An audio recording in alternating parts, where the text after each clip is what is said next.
Assalamualaikum warahmatullahi wabarakatuh. Perkenalkan, nama saya Uski Majani, dari kampus Universitas Setia Budi Rangkas Bitung, Prodi Sejarah, semester 4. Baik. Di sini saya akan sedikit menjelaskan tentang imperialisme dan politik kolonial Barat di Afrika untuk memenuhi tugas mata kuliah Sejarah Afrika. Selamat menyaksikan. Pada pergantian abad ke-20, peta Afrika tampak seperti teka-teki gambar yang sangat besar. Dengan sebagian besar garis batasnya digambar dalam semacam permainan memberi dan menerima yang dimainkan di kantor luar negeri negara-negara terkemuka Eropa. Pembagian Afrika, benua terakhir yang terpecah-pecah, pada dasarnya adalah produk imperialisme baru, yang dengan jelas menonjolkan ciri-ciri esensialnya. Pada bagian ini, waktu dan kecepatan perjuangan di Afrika patut mendapat perhatian khusus. Sebelum tahun 1880, kepemilikan kolonial di Afrika relatif sedikit dan terbatas pada wilayah pesisir. Dengan sebagian besar garis pantai dan hampir seluruh wilayah pedalaman masih merdeka. Pada tahun 1900, Afrika hampir seluruhnya terbagi menjadi wilayah-wilayah terpisah yang berada di bawah administrasi negara-negara Eropa.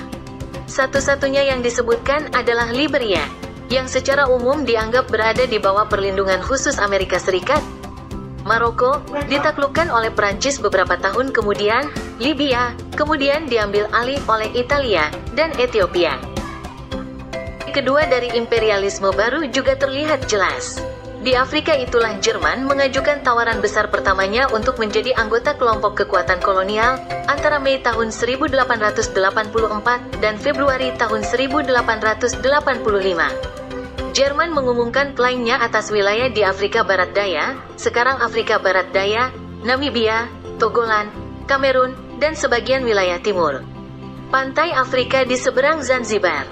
Dua negara kecil, Belgia dan Italia, juga ikut serta, dan bahkan Portugal dan Spanyol sekali lagi aktif dalam penawaran wilayah Afrika. Meningkatnya jumlah peserta dengan sendirinya mempercepat lomba penaklukan. Dan seiring dengan meningkatnya persaingan tersebut muncul pula kekhawatiran yang lebih kuat terhadap reklusif masyarakat. Peningkatan perhatian terhadap argumen militer untuk zona penyangga tambahan, dan pada periode ketika perdagangan bebas memberi jalan bagi tarif yang protektif dan praktik diskriminatif di wilayah jajahan maupun di dalam negeri. Peningkatan urgensi untuk melindungi pasar luar negeri. Bukan hanya keinginan tetapi juga sarana yang tersedia untuk mengukir kue Afrika ini. Penggunaan senapan mesin, dan kemajuan persenjataan lainnya memberikan pasukan kecil dari negara-negara penakluk kekuatan yang efektif untuk mengalahkan pasukan yang jauh lebih besar dari masyarakat Afrika. Pembangunan jalur kereta api yang cepat menyediakan sarana untuk konsolidasi militer, politik, dan ekonomi di wilayah pedalaman benua.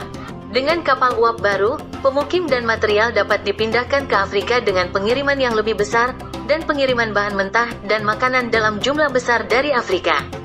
Yang sangat mahal untuk beberapa produk pada zaman kapal layar, menjadi layak secara ekonomi dan menguntungkan. Perancis adalah satu-satunya negara Eropa yang telah membangun basis utama di Afrika Utara yang beragama Islam sebelum tahun 1880-an. Pada saat Inggris terlalu sibuk untuk ikut campur, Perancis merebut benteng Aljazair pada tahun 1830. Pemberontakan yang sering terjadi membuat Angkatan Darat Prancis sibuk dalam pertempuran pedalaman Aljazair selama 50 tahun sebelum seluruh Aljazair berada di bawah kekuasaan penuh Prancis. Meskipun Tunisia dan Mesir merupakan wilayah yang sangat menarik bagi negara-negara Eropa selama periode panjang pengambilalihan Prancis oleh Aljazair, penetrasi negara-negara ini bersifat informal. Terbatas pada manuver diplomatik dan keuangan. Italia, serta Prancis dan Inggris telah meminjamkan sejumlah besar uang kepada penguasa Tunisia untuk membantu melonggarkan hubungan negara tersebut dengan Turki. Ketidakmampuan bank untuk membayar utang luar negeri pada tahun 1870-an menyebabkan pengangkatan komisaris utang oleh pemberi pinjaman. Pendapatan Tunisia dijanjikan untuk membayar bunga obligasi yang belum dibayar, faktanya, beban utang telah membebani pendapatan pemerintah.